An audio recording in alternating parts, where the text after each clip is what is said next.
जय श्रीराम. आपल्या महाराष्ट्राचे हिंदुत्ववादी नेते सन्माननीय आमदार गोपीचंदजी पडळकर साहेब यांचा काल जन्मदिन संपन्न झाला. पण साहेबांनी आवाहन केलं होतं की यंदाच्या वर्षी माझा वाढदिवस पुष्पहार, बुके किंवा वेगवेगळ्या गिफ्ट देऊन करायचा नाहीये, तर मराठवाड्यामध्ये पूर आलाय, त्यामुळं त्या पूरग्रस्तांना मदत करायची असं आवाहन गोपीचंदजी पडळकर साहेब यांनी केलं होतं. त्या आवाहनानुसार काल पडळकरजी साहेब यांच्या कार्यकर्त्यांनी आणि स्वतः गोपीचंदजी पडळकर साहेब यांनी देखील लाखो रुपयांची मदत मराठवाड्यामध्ये जे आपले पूरग्रस्त बांधव आहे त्यांच्यासाठी पाठवली. पण आज विजयादशमीचा दिवस आहे, कालच साहेबांचा वाढदिवस झाला आणि आम्हा सगळ्या हिंदुत्ववादी सहकाऱ्यांची एक इच्छा आहे की ह्या हिंदुत्ववादी वाघाची उभ्या महाराष्ट्राला गरज आहे. आणि मागच्या काळामध्ये सन्माननीय गोपीचंदजी पडळकर साहेब यांनी महाराष्ट्रभरात जिथे जिथे हिंदू बांधवांवर अन्याय झाला, मग ख्रिश्चन धर्मीय आपल्या हिंदू धर्मीय लोकांना धर्मांतरित करतात, अनेक मुस्लिम लोक आपल्या हिंदू धर्मातील तरुणींवर लव जिहाद सारखे प्रकार करतात, अनेक ठिकाणी हिंदूंच्या मूर्तींची विटंबना झाली. त्या प्रत्येक ठिकाणी सन्माननीय गोपीचंदजी पडळकर साहेब स्वतः जातीने लक्ष घातलं, तिथे जाऊन सभा घेतल्या आणि आपल्या हिंदू बांधवांना आधार दिला. आज आमची एवढीच इच्छा आहे की अशा हिंदुत्ववादी वाघाला खूप आयुष्य लाभलं पाहिजे, निरोगी आयुष्य लाभलं पाहिजे. वेगवेगळ्या हिंदू विरोधी शक्ती आज साहेबांचं करिअर उद्ध्वस्त करण्यासाठी किंवा साहेबांना अडचणीत आणण्यासाठी हिंदू विरोधी शक्ती प्रयत्न करताय. पण हिंदू धर्म हा संपणारा नाहीये, तर तो वाढणार आहे. कारण हिंदू धर्म हा निसर्गाची पूजा करणार आहे आणि आपल्या हिंदू धर्मामध्ये गाईच्या दुधाला खूप मोठं महत्व आहे. गाईच्या दुधामुळे सर्व रोग पळून जातात, माणसाची प्रतिकार क्षमता वाढते, नकारात्मकता संपते.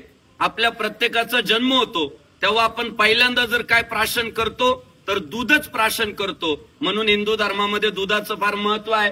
साहेब नको म्हणत होते, पण फार आग्रह करून मी त्यांना विनंती केली की साहेब तुमच्यासाठी नाही तर आमच्या सगळ्या हिंदुत्ववादी सहकाऱ्यांसाठी आज आम्हाला तुम्हाला दुधाची आंघोळ घालायची आहे. आणि त्याचं कारण असं की ज्या काही नकारात्मक शक्ती आपल्यावर येऊ पाहत आहे, मग शरीरही धुतलं जाईल, म्हणजे जे किटाणू असतील, जंत असतील, ते जंत पण साफ होतील आणि नकारात्मकता सगळी दूर पडेल. त्यामुळे साहेबांना विनंती आहे की आपण कृपया बसावं आणि हिंदू धर्मातील अत्यंत महत्वाची दुग्धाभिषेक ज्याला आपण म्हणतो, दुधाची आंघोळ ज्याला म्हणतो, आमच्या सगळ्या हिंदुत्ववाद्यांसाठी साहेबांनी ती स्वीकारावी अशी या निमित्तानं विनंती करतो. छत्रपती शिवाजी महाराज की जय. धर्मवीर संभाजी महाराज की जय. पुण्यश्लोक अहिल्यादेवी होळकरांचा विजय असो. भारत रत्न डॉक्टर बाबासाहेब आंबेडकरांचा विजय असो. जय श्रीराम. जय श्रीराम. हर हर हर हर गोपाल कृष्ण भगवान की जय. गो माता की जय. हिंदू धर्म की जय. भारत माता की जय. हर हर. भारत का बच्चा बच्चा जय श्री राम बोलेगा, जो हिंदू हित का काम करेगा वही देश में राज करेगा, जो हिंदू हित का काम करेगा वही देश में राज करेगा. हिंदू धर्म की जय. भारत माता की जय. गो माता की जय. जय श्री राम. जय श्री राम. गोपीचंद पडळकर साहब आप आगे बढ़ो, हम तुम्हारे साथ हैं. जो हिंदू हित का काम करेगा वही देश में राज करेगा. जय श्री राम. जय श्री राम. हर हर महादेव. पुण्यश्लोक अहिल्यादेवी होळकरांचा विजय असो. भारत रत्न डॉक्टर बाबासाहेब आंबेडकरांचा विजय असो. जय श्रीराम. जय श्रीराम. जय श्रीराम. सगळ्या आमच्या हिंदुत्ववाद्यांची एकच भावना आहे, गोपीचंद पडळकर साहेब फक्त नेता नाहीये, तर ती हिंदुत्वाची गरज आहे, हिंदू धर्माची शान आहे. जय श्रीराम. जय श्रीराम. जय श्रीराम. जय श्रीराम.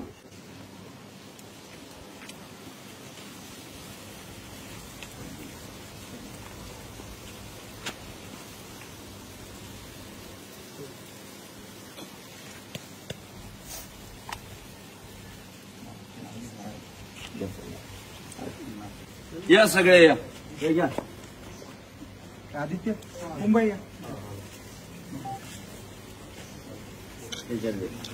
छत्रपती शिवाजी महाराज की जय. धर्मवीर संभाजी महाराज की जय. पुण्यश्लोक अहिल्यादेवी होळकरांचा भारत रत्न डॉक्टर बाबासाहेब आंबेडकरांचा जय श्रीराम. जय श्रीराम. हर हर महादेव. हिंदू धर्म की जय. गो माता की जय.